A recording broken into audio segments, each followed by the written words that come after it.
നമസ്കാരം. The path is the goal എന്ന discussion സീരീസിലെ അടുത്ത സെഷനിലേക്ക് വീണ്ടും ഏവർക്കും സ്വാഗതം. നമുക്ക് ആദ്യം മെഡിറ്റേഷൻ ചെയ്യാം.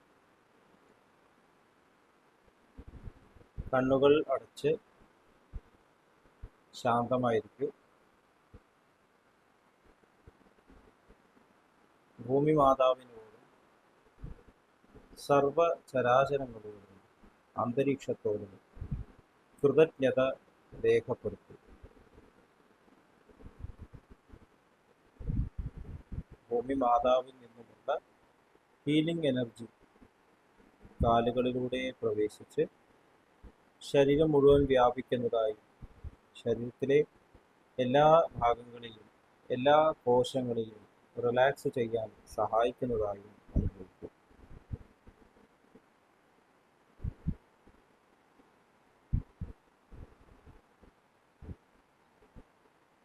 ഇപ്പോൾ ശരീരം പൂർണ്ണമായും റിലാക്സ്ഡായി.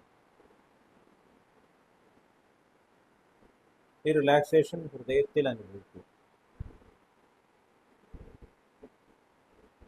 ശ്വാസം ദീർഘമായി ഉള്ളിലേക്ക് എടുക്കും.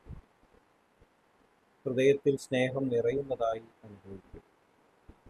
ശ്വാസം പുറത്തേക്ക് വിടുമ്പോൾ സ്നേഹം പ്രപഞ്ചം മുഴുവൻ വ്യാപിക്കുന്നതായി അനുഭവിക്കും. ഹൃദയത്തിൽ കുടികൊള്ളുന്ന സ്നേഹത്തിൻ്റെ സ്രോതസ്സിൽ നിന്നും ഉദ്ഭവിക്കുന്ന ദിവ്യപ്രകാശം മനസ്സിനെ ആകർഷിക്കുന്നതായി അനുഭവിക്കും. ആ ദിവ്യപ്രകാശത്തിൽ ധ്യാനം ആരംഭിക്കും. മനസ്സിൽ ചിന്തകൾ വരുന്നുണ്ടെങ്കിൽ മൃദുവായി അവയെ അവഗണിക്കുക. ദിവ്യപ്രകാശത്തിൽ ധ്യാനം തുടരുക. Please start meditation.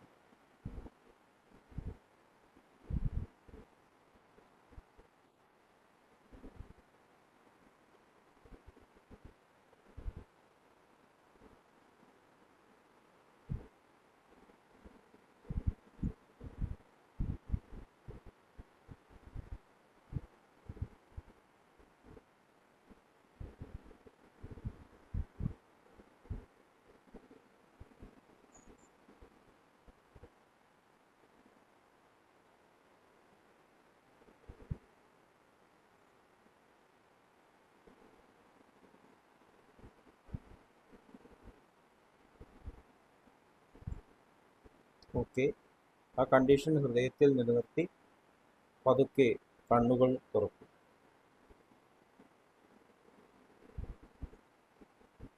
എല്ലാവരെയും ഹാർദമായി വീണ്ടും ഹാർട്ട്ഫുൾനെസ് സഹജമാർഗം മെഡിറ്റേഷൻ സിസ്റ്റത്തിലേക്ക് സ്വാഗതം ചെയ്യുന്നു.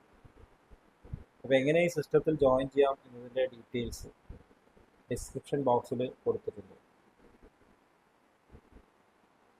ജീവിതം ഒരു എഡ്യൂക്കേഷൻ ആണ് എന്നുള്ളത് നമ്മൾ ഡിസ്കസ് ചെയ്തുകൊണ്ടിരിക്കുകയാണ്. അപ്പം അതിൽ സബ്ജക്റ്റീവായിട്ടുള്ള ഭാഗം പരാവിദ്യ, ആധ്യാത്മികത, അതേക്കുറിച്ചാണ് ഇവിടെ പരാമർശിച്ചുകൊണ്ടിരിക്കുന്നത്. കാരണം നമ്മുടെ ജീവിതത്തിൻ്റെ എല്ലാ പ്രവർത്തനങ്ങളും പുറത്താണ് എന്ന് നമുക്ക് തോന്നുന്നുണ്ടെങ്കിലും ശരിക്കുള്ള മാറ്റം ഇതിലാണ്. പുറത്തുള്ള പ്രവർത്തനം ഈ ഉണർന്നിരിക്കുന്ന ജാഗ്രത അവസ്ഥയിൽ മാത്രം. അപ്പോഴാണ് ഈ ശരീരം ഇന്ദ്രിയങ്ങളും ആക്ടിവേറ്റഡ് ആവുന്നത്. പക്ഷെ ആ പ്രവർത്തനത്തിലുള്ള എല്ലാ വിധത്തിലുള്ള അറിവും ശക്തിയും ഇൻ്റലിജൻസും എല്ലാം നൽകുന്നത് ഉള്ളിൽ നിന്നാണ്, മനസ്സിൽ നിന്നാണ്. നമ്മുടെ മനുഷ്യൻ്റെ മനുഷ്യൻ മനസ്സുള്ളവൻ. ഒരു മനുഷ്യൻ്റെ യഥാർത്ഥത്തിൽ ഉയർച്ച ഉള്ളിലാണ്. അതാണ് എഡ്യൂക്കേഷൻ്റെ കോറായിട്ട് നമ്മൾ മനസ്സിലാക്കുന്നത്, സബ്ജക്റ്റീവായിട്ടുള്ള ട്രാൻസ്ഫോർമേഷൻ. അപ്പോൾ അതിലേക്കുള്ള ഈ യാത്രയിലാണ് നമ്മളിപ്പോൾ ഡിസ്കഷൻ നടത്തിക്കൊണ്ടിരിക്കുന്നത്. അപ്പോൾ വിവേകം, വൈരാഗ്യം, സാധന ചതുഷ്ടയത്തിലെ വിവേകം, വൈരാഗ്യം എടുത്ത് നമ്മൾ മൂന്നാമത്തെ സ്റ്റെപ്പായിട്ട് ഷഡ് സമ്പത്തികളെ കുറിച്ച് ഡിസ്കസ് ചെയ്യും. മനസ്സിനെ റെഗുലേറ്റ് ചെയ്യാനുള്ള വഴികൾ. അപ്പോൾ അതിൽ ആദ്യത്തെ സ്റ്റെപ്പായിട്ടുള്ള ശമം, അതിലാണ് അഷ്ടാംഗ യോഗം വന്നത്. അപ്പോൾ അഷ്ടാംഗ യോഗ പദ്ധതിയിൽ സമാധി ആണ് അതിൻ്റെ ഏറ്റവും ഉയർന്ന അവസ്ഥ എന്ന് നമ്മൾ ഡിസ്കസ് ചെയ്തു. അപ്പോൾ യഥാർത്ഥത്തിൽ സമാധി നമ്മൾ നിലനിൽക്കേണ്ട നമ്മുടെ യഥാർത്ഥ അവസ്ഥയാണ് എന്നും നമ്മൾ ചർച്ച ചെയ്തു. അപ്പോൾ നമ്മൾ സമാധിയിൽ നിന്നുകൊണ്ട് പ്രവർത്തിക്കണം. അപ്പോൾ നമ്മൾ ശമം എന്നുള്ള ഈ സ്റ്റെപ്പ് കഴിയുമ്പോഴേക്കും നമ്മൾ മനസ്സിലാക്കിയിട്ടുണ്ടാവണം യഥാർത്ഥത്തിലുള്ള നമ്മുടെ ഗോൾ എന്താണ്, ഞാൻ എവിടെയാണ് യഥാർത്ഥത്തിൽ സ്ഥിതി ചെയ്യേണ്ടത്. അതാണ് സമാധി, ഒറിജിനൽ സ്റ്റേറ്റ്. എന്നിട്ട് അവിടെ നിന്ന് നമ്മൾ പ്രവർത്തിക്കാൻ തുടങ്ങും. അതുകൊണ്ടാണ് സഹജമാർഗം ഡയറക്റ്റായിട്ട് ധ്യാനത്തിൽ ആരംഭിക്കുന്നത്. അഷ്ടാംഗയോഗ പദ്ധതിയിലെ ധ്യാനം എന്നുള്ള സ്റ്റെപ്പിൽ നിന്ന് 7ാമത്തെ സ്റ്റെപ്പിൽ തന്നെ തുടങ്ങുന്നു. അവിടെ നമുക്ക് ഇത് സാധിക്കുന്നത് പ്രാണസ്യ പ്രാണൻ, മാസ്റ്ററിൽ നിന്നും ലഭിക്കുന്ന ആ പൂർണ്ണ എസെൻസ് ആയിട്ട്, നോളജായിട്ട് പ്രാണസ്യ പ്രാണൻ ലഭിക്കുന്നത് കൊണ്ടാണ്. ഇത് സമാധി തുടക്കത്തിൽ തന്നെ നൽകപ്പെടുന്നു എന്നാണ് സഹജമാർഗ മാസ്റ്ററായിട്ട് ചാരുജി മഹാരാജ്. വി സ്റ്റാർട്ട് വിത്ത് സമാധി. ഇപ്പോൾ ശമം കഴിഞ്ഞ് സമാധി അവസ്ഥയിൽ എത്തിച്ചേർന്നു. അപ്പോൾ ഈ ശമം എന്നുള്ള സ്റ്റെപ്സിലൂടെ കടന്നു പോകുമ്പോൾ നമ്മൾ ഈശ്വര പ്രണിധാനം എന്നുള്ള സ്റ്റെപ്പിനെ കുറിച്ച് ഡിസ്കസ് ചെയ്തു. സറണ്ടർ, അത് തുടക്കത്തിൽ തന്നെ ഉണ്ട്. നമ്മൾ യമം നിയമം കഴിയുമ്പോൾ തന്നെ ഈശ്വര പ്രണിധാനം, സറണ്ടറിലേക്ക് എത്തിച്ചേർന്നു. നമ്മളുടെ ഈ പ്രവർത്തികൾക്കെല്ലാം ശക്തിയും നോളജും നൽകുന്ന സ്രോതസ്, അതിലേക്ക് കണക്റ്റഡ് ആയിട്ട് എനിക്ക് പ്രവർത്തിക്കണം എന്നുള്ള ബോധം വരണം. അപ്പോഴേ നമ്മൾ സമാധിയിൽ എത്തിച്ചേരുന്നു. അപ്പോൾ അത് നമ്മുടെ ഉള്ളിൽ സട്ടിലായിട്ടുള്ള ഈ സൂചന അവിടെ ഉണ്ട്. അപ്പോൾ നമ്മുടെ ജീവിതത്തിൽ ഈ സറണ്ടർ എന്നുള്ളത് ആക്സെപ്റ്റൻസ് ആണ് സറണ്ടറിലേക്കുള്ള വഴി. നമ്മുടെ എല്ലാ അനുഭവങ്ങളെയും ഒരു തരത്തിലും എതിർക്കാതെ, കംപ്ലൈൻറ്റ് ഇല്ലാതെ ആക്സെപ്റ്റ് ചെയ്യുക. അപ്പോൾ ഈ അനുഭവത്തിൽ എന്തുകൊണ്ടാണ് എനിക്ക് വല്ലാണ്ട് വേദന ഉണ്ടാവുന്നത്, അല്ല വല്ലാണ്ട് എക്സ്ട്രെസ് ഉണ്ടാവുന്നത്, അത് അറ്റാച്ച്മെൻറ്റ് കാരണം. അപ്പോൾ അത് ഉള്ളിലേക്ക് തിരിഞ്ഞ് കറക്ഷൻ കൊണ്ടുവരണം. ഒരു കാര്യത്തെ അതിൻ്റെ യഥാർത്ഥ പ്യൂരിറ്റിയിൽ മനസ്സിലാക്കണമെന്നുണ്ടെങ്കിൽ നമ്മൾ ഉള്ളിലേക്ക് കണക്ട് ചെയ്യും. അതാണ് സമാധി അവസ്ഥയിലേക്ക് വീണ്ടും വീണ്ടും കണക്ട് ചെയ്യുക, സെൻറ്റർ ചെയ്യാൻ. ഈ സെൻറ്റേർഡ് ആയിട്ടുള്ള അവസ്ഥയിൽ വേണം നമ്മൾ പിന്നെ പ്രവർത്തിക്കാൻ. സാധന ചതുഷ്ടയത്തിലെ 3ാമത്തെ സ്റ്റെപ്പിൽ ഷഡ് സമ്പത്തികളുണ്ട്. 2ാമത്തെ സ്റ്റേജ് ദമം എന്നാണ്, സെൻസസിനെ ഡിസിപ്ലിൻ ചെയ്യുക. അപ്പോൾ ഇത് നമ്മൾ അഷ്ടാംഗ യോഗ പദ്ധതിയിൽ ചെയ്ത് കഴിഞ്ഞില്ലേ, പ്രത്യാഹാരത്തിലൊക്കെ ചെയ്ത് കഴിഞ്ഞില്ലേ, ഇനിയിപ്പോൾ എന്താ പിന്നെയും ചെയ്യുന്നത് പോകും. അപ്പോൾ ഇത് വേറൊരു അപ്രോച്ചാണ്. നമ്മൾ സമാധിയിലേക്ക് വരുമ്പോൾ റെഗുലേറ്റ് ചെയ്തു, ഇന്ദ്രിയങ്ങളെ നമ്മൾ റെഗുലേറ്റ് ചെയ്തു. ഒരു ആമ എങ്ങനെയാണോ കാലുകളെ ആവശ്യമുള്ളപ്പോൾ പുറത്തെടുക്കുന്ന, ഉള്ളിലേക്ക് വലിക്കുന്നത്, അതുപോലെ നമ്മൾ റെഗുലേറ്റ് ചെയ്യാൻ പഠിച്ചു. എന്നിട്ട് നമ്മൾ ആ ഒറിജിനൽ സ്റ്റേറ്റിൽ നമ്മൾ കണക്റ്റഡായി. ഇനി നമ്മൾ ആ സ്റ്റേറ്റിൽ നിന്നും ഇന്ദ്രിയങ്ങൾ ഉപയോഗിക്കുക എന്നുള്ളത്, അതാണ് ദമം എന്നത്. ഇപ്പം എല്ലാവരും ഈ ഭൂമിയിൽ ജീവിക്കുന്ന ജീവിതത്തിൽ നിന്ന് വ്യത്യസ്തമായിട്ട് നിസ്വാർത്ഥമായിട്ട് എങ്ങനെ ജീവിക്കാം എന്നുള്ളത് നമ്മൾ ഡെമോൺസ്ട്രേറ്റ് ചെയ്യണം. അത് നമുക്ക് നമ്മളോട് തന്നെ ചെയ്യേണ്ട ഒരു കർത്തവ്യമാണ്. ഞാൻ ശരിക്കും ഈ സമാധി അവസ്ഥയിൽ എത്തിച്ചേരാം എന്ന് സ്വയം തിരിച്ചറിയലാണ് ഇനി അങ്ങോട്ടുള്ള ഭാഗങ്ങൾ. അപ്പോൾ നമ്മൾ മെഡിറ്റേഷൻ കഴിഞ്ഞു, സമാധി അവസ്ഥ അനുഭവിച്ചു എന്ന് വിചാരിക്കും. കണ്ണ് തുറന്ന് നമ്മൾ ഇന്ദ്രിയങ്ങളിലൂടെ പ്രവർത്തിക്കുമ്പോൾ ഈ സമാധി അവസ്ഥ നടത്താൻ സാധിക്കുന്നുണ്ട്. അവിടെയാണ് ക്യാരക്ടർ ട്രാൻസ്ഫോർമേഷൻ. അപ്പോൾ ഈ ഡിസിപ്ലിൻഡ് ആയിട്ടുള്ള സെൻസസ് ശരിക്കും സത്യമാണോ, ഞാൻ ഡിസിപ്ലിൻ ആണോ? അപ്പോൾ നമ്മൾ പല കഥകളും കേട്ടാലറിയാം. ഈ തരത്തിൽ ഡിസിപ്ലിൻ കൊണ്ടുവരാൻ ശ്രമിച്ചിട്ട് നമ്മൾ സാധാരണ ജീവിതത്തിലേക്ക് ഒരു ഡിസിപ്ലിൻ നഷ്ടപ്പെട്ടുള്ള ഋഷിമാരുടെയൊക്കെ കഥകൾ നമ്മൾ കേട്ടു. അപ്പോൾ അങ്ങനെ സംഭവിക്കുന്നുണ്ടെങ്കിൽ പ്രശ്നമില്ല, നമുക്ക് വീണ്ടും തിരിച്ചു പോയിട്ട് നമുക്ക് റീകണക്ട് ചെയ്യാം. അപ്പം അങ്ങനെ ഈ കറക്ഷൻസ് നടന്നുകൊണ്ടേയിരിക്കാം. ആ പുറത്ത് നമ്മൾ പ്രവർത്തിക്കുന്നു, ഈ ഉണർന്നിരിക്കുന്ന അവസ്ഥയിൽ പ്രവർത്തിക്കുന്നു, നമുക്ക് പല മേഖലകളിൽ പ്രവർത്തിക്കുന്നത്. നമുക്ക് ആ പൂർണ്ണമായിട്ടുള്ള ഇൻഫിനിറ്റി ഇവിടെ കാണിക്കാൻ സാധിക്കുന്ന ഒരു സ്ഥലം. നമുക്ക് കിട്ടുന്ന ജോലി ചിലപ്പോൾ ഒരു ഓഫീസറായിരിക്കാം, ചിലപ്പോൾ ഒരു പ്യൂണായിരിക്കാം, ചിലപ്പോൾ ഒരു വർക്കറായിരിക്കാം, ചിലപ്പോൾ ഭരണകർത്താവായിരിക്കാം, ചിലപ്പോൾ ബിസിനസ്മാൻ ആയിരിക്കാം, ആര് വേണമെങ്കിലും. ആ മേഖലയിൽ ഞാൻ എങ്ങനെയാണ് ഈ സമാധി അവസ്ഥ മാനിഫെസ്റ്റ് ചെയ്യുന്നത്. അപ്പം അതിൽ നമുക്കൊരു ഐഡിയൽ ആവശ്യം. നമ്മൾ ഐഡിയലിനെ പറിച്ചിട്ട് കഴിഞ്ഞ സെഷൻസ് ഡിസ്കസ് ചെയ്തു. ഇവിടെയാണ് ഐഡിയൽ ആവശ്യം. ഐഡിയൽ വേണ്ടത് ജാഗ്രത തുറന്നിരിക്കുമ്പോഴാണ്.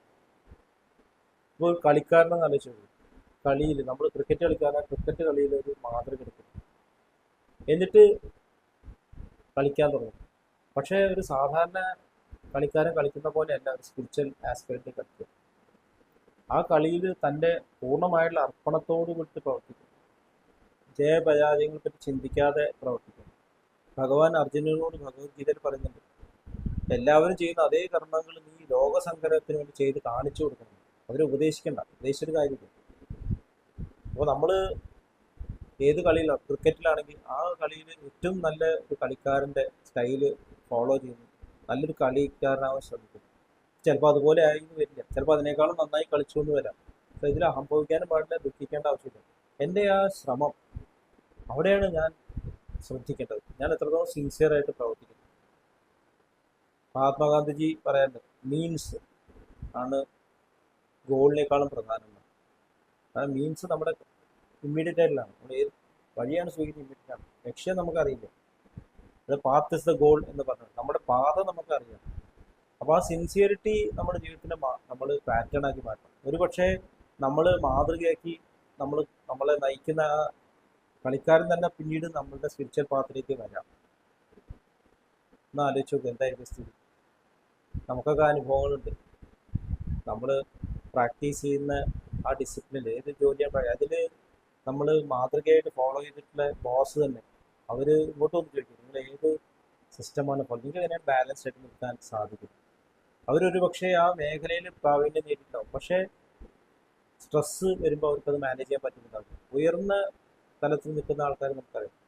ഈ അടുത്തൊരു ഡോക്ടർ ആത്മഹത്യ ചെയ്തു, വളരെ വളരെ സീനിയറായിട്ടുള്ള വളരെ പ്രഗത്ഭനായിട്ടൊരു ഡോക്ടർ. എന്താ കാരണം, സ്ട്രെസ്സ് മാനേജ് ചെയ്യാൻ പറ്റുന്നത്.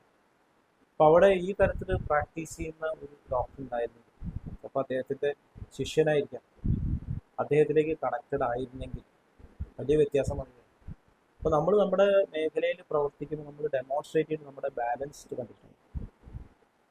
ക്ലിയർ ആണെന്ന് തോന്നുന്നു പറയുന്നത്. അപ്പോൾ ഈ ഒരു തരത്തിൽ സമാധി അവസ്ഥ നമ്മൾ മാനേജ് നമ്മുടെ മേഖല. അപ്പോൾ നമ്മുടെ ഉയർച്ച അതിലൂടെ നടക്കും. നമുക്ക് ഒരിക്കലും അഹംബോധം വരുന്നില്ല. നമ്മളെപ്പോഴും ആ പെർഫെക്ഷനുള്ള ശ്രമം എല്ലാവരും കാണുന്നു. അതിലൂടെ അവരും ആകർഷിതമാണ്, സ്പിരിച്വാലിറ്റിയിലെ ആകർഷിതമായിരുന്നു. നമ്മൾ ഫോളോ ചെയ്യുന്ന സ്പിരിച്വൽ പ്രാക്ടീസിലേക്ക് അവർ അട്രാക്റ്റഡ് ആവും. അപ്പോൾ ഇങ്ങനെ നമ്മൾ പ്രാക്ടീസ് ചെയ്യുമ്പോൾ ഇതിനാണ് കർമ്മയോഗം എന്ന് പറയുന്നത്. ഫലങ്ങളെപ്പറ്റി ചിന്തിക്കാതെ ആ പ്രോസസ്സിൽ മാത്രം ശ്രദ്ധിച്ചുകൊണ്ട്, സിൻസിയറിറ്റിയിൽ മാത്രം ശ്രദ്ധിച്ചുകൊണ്ട് പ്രവർത്തിച്ചുകൊണ്ടിരിക്കുക. അങ്ങനെ പ്രവർത്തിക്കുന്ന ഒരു നിസ്വാർത്ഥനായിട്ട ഒരാൾക്ക് ശരിയായിട്ട് ഒരു ഗൈഡൻസ് വരും. തീർച്ചയായിട്ടും വരും. സ്പിരിച്വൽ ആയിട്ട് ഉയരാൻ ശരിയായിട്ടൊരു ഗൈഡൻസ് വരും. അപ്പോഴാണ് നമുക്കൊരു ഉന്നതനായിട്ടുള്ള ഗൈഡിലേക്ക് കണക്ഷൻ ലഭിക്കും. അപ്പോൾ അങ്ങനെ ക്രമേണ ഒരു ഉന്നതനായിട്ടുള്ള ഒരു സ്പിരിച്വൽ ഗൈഡിലേക്ക് കണക്ഷൻ ലഭിക്കും. അപ്പോൾ ഐഡിയയിൽ മാറുകയാണ്, നമ്മുടെ ഐഡിയയിൽ മാറുകയാണ്. ആ ഐഡിയയിൽ മാറുന്നതും നമ്മുടെ കൂടെ നമ്മുടെ ഫോളോ ചെയ്യും, നമ്മുടെ ഒപ്പം വർക്ക് ചെയ്യുന്നവർ, ഫോളോ ചെയ്യുന്നില്ല, നമ്മുടെ കൂടെ വർക്ക് ചെയ്യുന്നവരും അതിലേക്ക് ആകർഷിക്കണം. അപ്പോൾ ഈ പാത എല്ലാം ജോയിൻ ചെയ്യുന്ന അവസാനം ആ നാഷണൽ ഹൈവേയിലേക്കാണ്. അപ്പോൾ ആരാരുടെ ടീച്ചറാണ്, ആരാരുടെ ഗൈഡാണെന്ന് ഒന്നും ചിന്തിക്കേണ്ട കാര്യമില്ല. ഓം സഹനാഭവതു സഹനൗ ഭുനക്തു സഹ വീര്യം കരവാവഹൈ തേജസ്വിനാവധീതമസ്തു മാം വിദ്വിഷാവഹൈ. ഓം ശാന്തി ശാന്തി ശാന്തി ഒരു മന്ത്രമുണ്ട്. ഒരുമിച്ച് വരിക എന്നത്, ഗുരുവും ശിഷ്യനും ഒരുമിച്ച് വരിക. അപ്പോൾ ഈ ഒരു പ്രാക്ടീസ്, ഹ്യൂമിലിറ്റി, അതേപോലെ തന്നെ കറേജ്, പർപ്പസ്, ഇത് ഓരോരുത്തരുടെയും ജീവിതത്തിൽ മാനിഫെസ്റ്റ് ചെയ്യണം. അപ്പോൾ അങ്ങനെയാണ് നമ്മൾ ഐഡൽസിൽ നിന്നും ശരിക്കുള്ള ഐഡിയയിലേക്ക് തിരിയുന്നത്.